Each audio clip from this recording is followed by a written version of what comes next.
le temple ne vous sauvera pas. Le fait que le temple soit bâti, le fait que le temple soit présent, même sur le mont Moria derrière moi, sur cette esplanade où nous avons deux mosquées, la mosquée d'Al-Aqsa et la mosquée et le dôme d'Omar, ne nous garantit pas, si ce bâtiment avait encore été là, notre salut.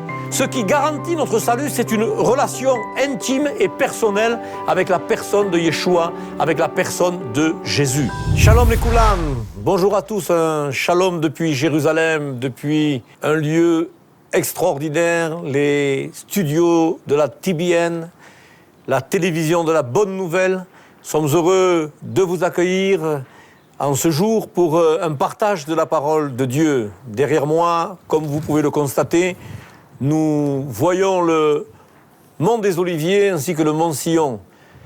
Nous ne pouvons pas rêver mieux pour partager ensemble la parole du Seigneur. En tout cas, vraiment, nous vous souhaitons le meilleur et sans plus tarder, je vous invite à lire avec moi dans l'Évangile de Luc, chapitre 15, le verset 11. Il dit encore, un homme avait deux fils.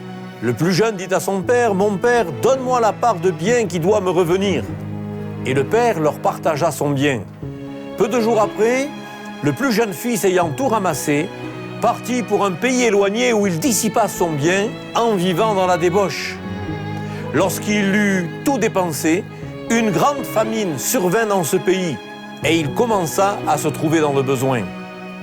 Il alla se mettre au service d'un des habitants du pays qu'il envoya dans ses champs garder les pourceaux. Il aurait bien voulu se rassasier des carouges que mangeaient les pourceaux, mais personne ne lui en donnait. Étant rentré en lui-même, il dit « Combien de mercenaires chez mon père ont du pain en abondance ? Et moi, ici, je meurs de faim. Je me lèverai, j'irai vers mon père et je lui dirai « Mon père, j'ai péché contre le ciel et contre toi. Je ne suis plus digne d'être appelé ton fils. Traite-moi comme l'un de tes mercenaires, de tes serviteurs. » Et il se leva et alla vers son père. Comme il était encore loin, son père le vit et fut ému de compassion. Il courut se jeter à son cou et le baisa. Le fils lui dit « Mon père, j'ai péché contre le ciel et contre toi. Je ne suis plus digne d'être appelé ton fils. » Mais le père dit à ses serviteurs « Apportez vite la plus belle robe et l'en revêtez. Mettez-lui un anneau au doigt et des souliers aux pieds. Amenez le veau gras et tuez-le. Mangeons et réjouissons-nous, car mon fils que voici était mort et il est revenu à la vie. Il était perdu et il est retrouvé. » Et ils commencèrent à se réjouir. Or, le fils aîné était dans les champs. Lorsqu'il revint et approcha de la maison, il entendit la musique et les danses. Il appela un des serviteurs et lui demanda ce que c'était. Ce serviteur lui dit « Ton frère est de retour et ton père a tué le veau gras parce qu'il l'a retrouvé en bonne santé. » Il se mit en colère et ne voulut pas entrer. Son père sortit et le pria d'entrer, mais il répondit à son père « Voici, il y a tant d'années que je te sers sans avoir jamais transgressé tes ordres, et jamais tu ne m'as donné un chevreau pour que je me réjouisse avec mes amis. Et quand ton fils est arrivé, celui qui a mangé ton bien avec des prostituées, c'est pour lui que tu as tué le veau gras. Mon enfant, lui dit le père, tu es toujours avec moi, et tout ce que j'ai est à toi. Mais il fallait bien s'égayer et se réjouir, parce que ton frère que voici était mort, et qu'il est revenu à la vie, parce qu'il était perdu, et qu'il est retrouvé. Que le nom du Seigneur soit béni. Pour cette parabole, vous savez, en hébreu, la parabole, c'est machal. Machal, ça vient de l'émachal, par exemple. Ça vient de moshel, intendant, gouverneur, et ça a donné le verbe limshol, qui signifie régner et gouverner. En fait, les paraboles que le Seigneur Jésus nous a laissées sont là comme pour nous servir d'exemple et nous aider dans notre vie au quotidien. Voyez-vous, en fait, le Seigneur lui-même n'a rien inventé de ce fait parce que la parabole et les paraboles que lui-même va partager avec le peuple, eh bien, sont simplement ce que l'on appelle en hébreu des midrashim. Un midrash. Les rabbins utilisent des midrashim, des histoires avec une morale qui vont nous aider à progresser et à avancer dans notre vie de tous les jours. Voilà, cette histoire est là pour nous servir d'exemple, pour être un exemple pour notre vie au quotidien. Et quand je parle du Midrashim, je parle aussi du verbe lidrosh, qui signifie sonder. Voilà que nous allons pouvoir sonder cette parabole pour en retenir l'essentiel, à savoir, pour nous tous, nous connaissons cette parabole sous le titre de la parabole du fils prodigue.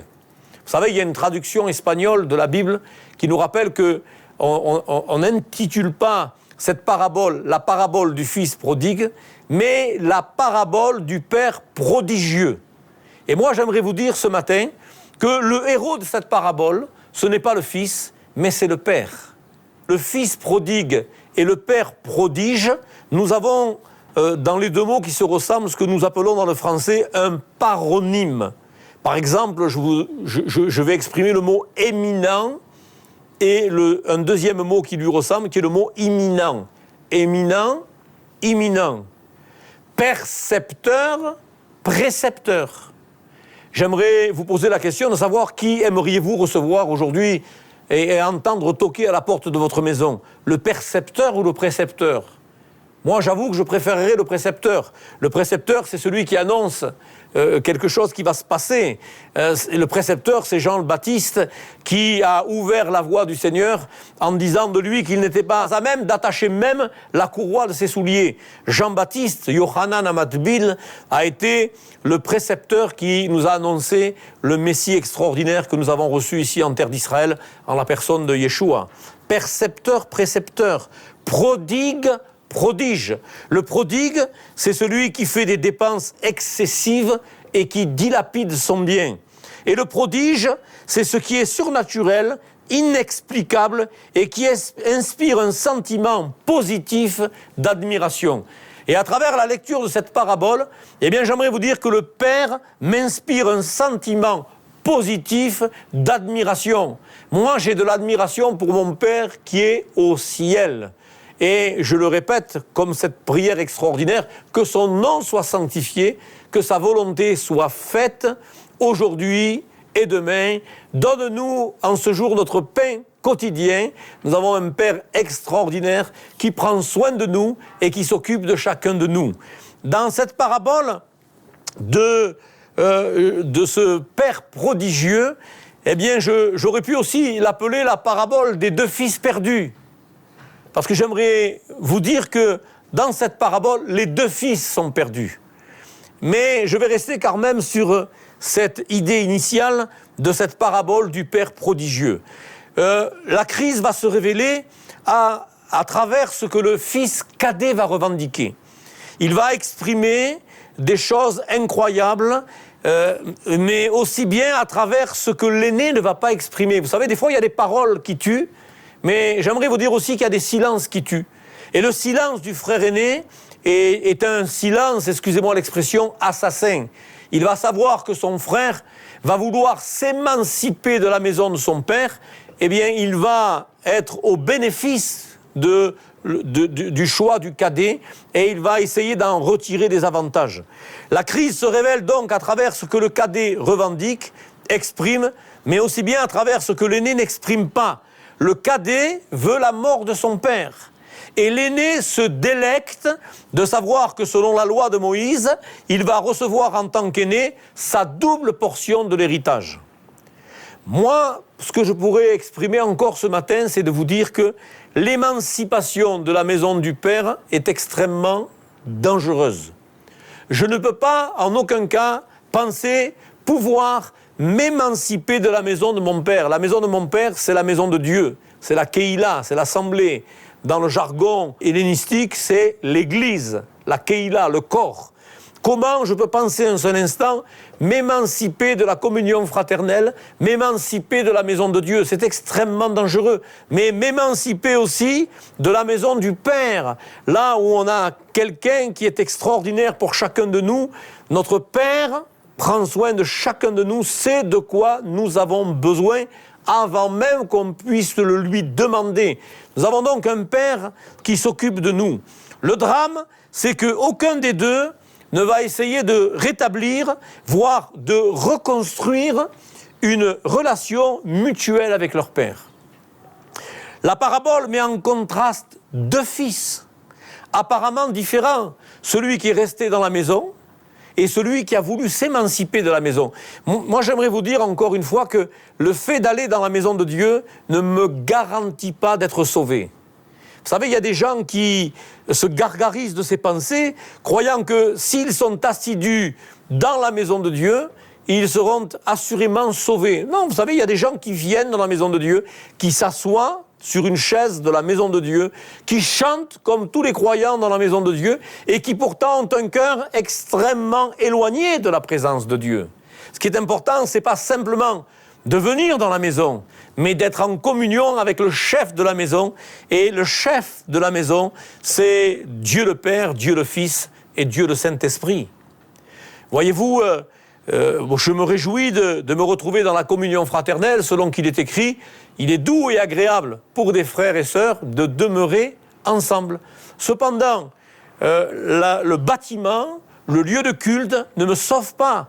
Jérémie le prophète dira, le temple ne vous sauve pas, le temple ne vous sauvera pas. Le fait que le temple soit bâti, le fait que le temple soit présent, même sur le mont Moria derrière moi, sur cette esplanade où nous avons deux mosquées, la mosquée d'Al-Aqsa et la mosquée et le dôme d'Omar, ne nous garantit pas, si ce bâtiment avait encore été là, notre salut. Ce qui garantit notre salut, c'est une relation intime et personnelle avec la personne de Yeshua, avec la personne de Jésus.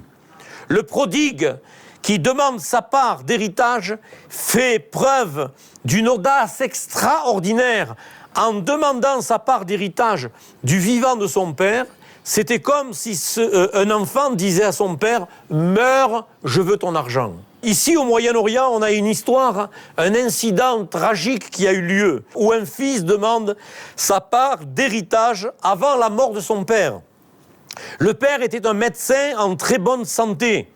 En prise à une grande détresse, le père dit à son pasteur « Mon fils désire ma mort ».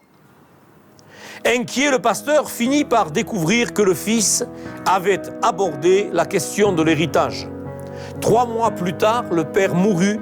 La mère dit alors « Mon mari est mort cette nuit-là où mon fils a réclamé son héritage ». Mes amis, nous sommes dans la maison du Père, et alors que nous sommes dans la maison du Père, le Père est bien vivant. Le Père manifeste sa gloire.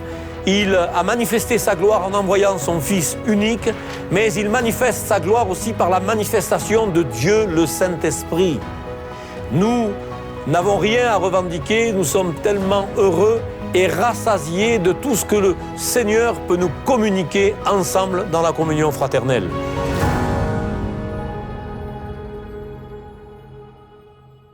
Shalom, j'espère que vous avez aimé cette vidéo. Abonnez-vous pour ne pas rater nos programmes. Merci de faire partie de notre famille TBN. Que Dieu vous bénisse. Shalom de Jérusalem.